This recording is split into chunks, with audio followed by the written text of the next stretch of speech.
Ante la impunidad de su brutal asesinato, perpetrado por un batallón de élite del ejército salvadoreño, el legado de Ignacio Martín Baró sigue siendo radical, en tanto apunta a la raíz de los fenómenos psicosociales.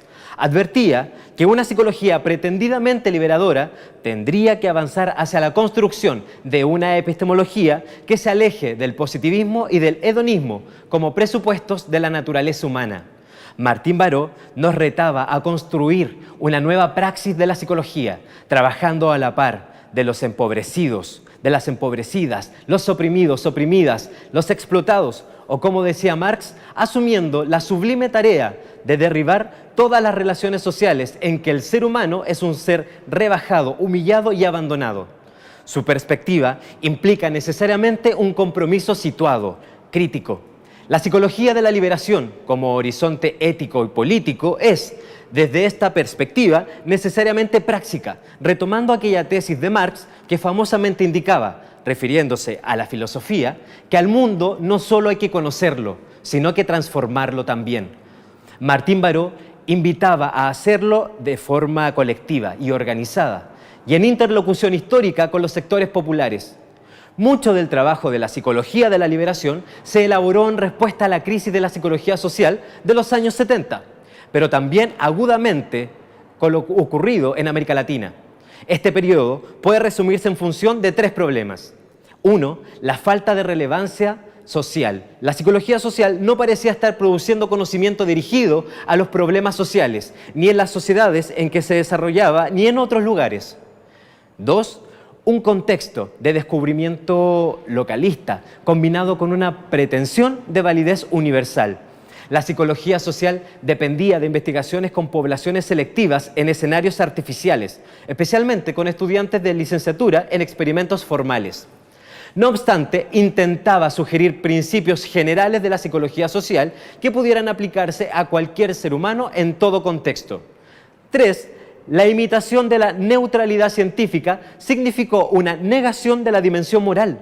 Los psicólogos sociales comienzan a sentir un intenso malestar en relación con las condiciones en que realizan su trabajo, en relación con las orientaciones que lo inspiran y sobre todo en relación con su utilidad y los efectos en el mundo real.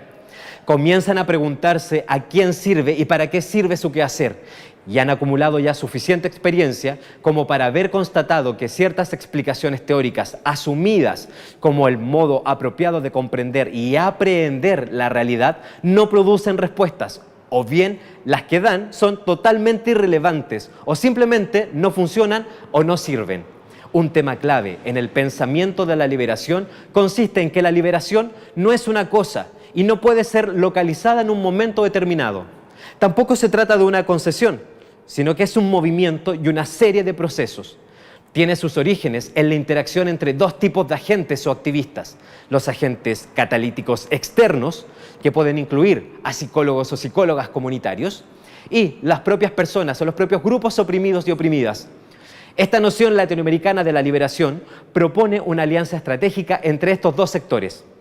Una idea central es el concepto de la concientización utilizado por Paulo Freire, en la que se identifican tres aspectos. El ser humano se transforma a ir cambiando su realidad por un proceso activo, el diálogo. Mediante la paulatina decodificación de su mundo, en segundo lugar, la persona capta los mecanismos que le oprimen y deshumanizan. Se abre el horizonte a nuevas posibilidades de acción. 3. El nuevo saber de la persona sobre su realidad circundante le lleva a un nuevo saber sobre sí misma y sobre su identidad social. Le permite no solo descubrir las raíces de lo que es, sino el horizonte de lo que puede llegar a ser. Así, la recuperación de su memoria histórica ofrece la base para una determinación más autónoma de su futuro. La psicología de la liberación fue uno de los antecedentes directos del surgimiento de la psicología comunitaria en América Latina. La psicología comunitaria es uno de los pocos campos de la psicología que ha tenido un desarrollo autóctono en América Latina. Esto es, generando desde las particularidades y las diversas problemáticas complejas a nuestra realidad situada. Según Esther Weisenfeld, la psicología comunitaria se propone entender e influir desde y con las comunidades en situación de desventaja económica y social, en contextos, condiciones y procesos psicosociales vinculados con su calidad de vida, para que adquieran o refuercen competencias que faciliten la consecución de recursos necesarios para ejercer su ciudadanía en condiciones de justicia y equidad.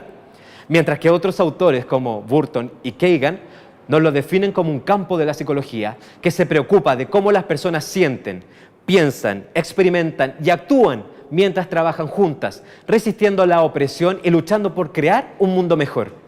Como sugieren las definiciones anteriores, un propósito central en la psicología comunitaria es contribuir a la emancipación de los sectores oprimidos, propiciando cambios psicosociales a distintas escalas, entornos y con los agentes corresponsables.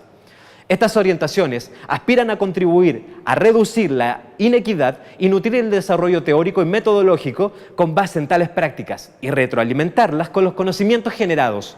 Se plantea así abordar los problemas sociales por vía de la participación y la autogestión comunitaria, la integración de saberes científicos y del sentido común y de la vinculación entre la teoría y la praxis. Asimismo, la construcción de un paradigma orientador de tales acciones, junto a valores como el compromiso de actuar a favor de sectores en desventaja, desde el respeto mutuo y reconocimiento a sus fortalezas y recursos, así como a sus necesidades y requerimientos. En síntesis, ambas líneas de trabajo psicosocial se anclan en una realidad que lidia con las contradicciones y los sacrificios impuestos por un orden social basado en la desigualdad y el lucro, y buscando articular lo micro con los procesos sociales y políticos en los diferentes contextos, especialmente con los procesos de cambio impulsados desde los movimientos sociales y populares. Para ello, creo que es necesario retomar las discusiones acerca de lo ético y lo político, los conceptos de comunidad y de poder, las clases sociales y los movimientos sociales, con un descentramiento, como sugería Martín Baró, de los ejes creados por las delimitaciones disciplinarias. Como él mismo explica, hay una gran tarea por delante si pretendemos que la psicología latinoamericana realice un aporte significativo a la psicología universal y sobre todo a la historia de nuestros pueblos. A la luz de la situación actual de opresión y de fe, de represión y solidaridad, de fatalismo y de luchas que caracterizan a nuestros pueblos, esa tarea debe ser la de una psicología de la liberación. Pero una psicología de la liberación requiere que la liberación sea previa a la psicología. Y esa liberación solo llega de la mano con una praxis comprometida con los sufrimientos y las esperanzas de los pueblos latinoamericanos.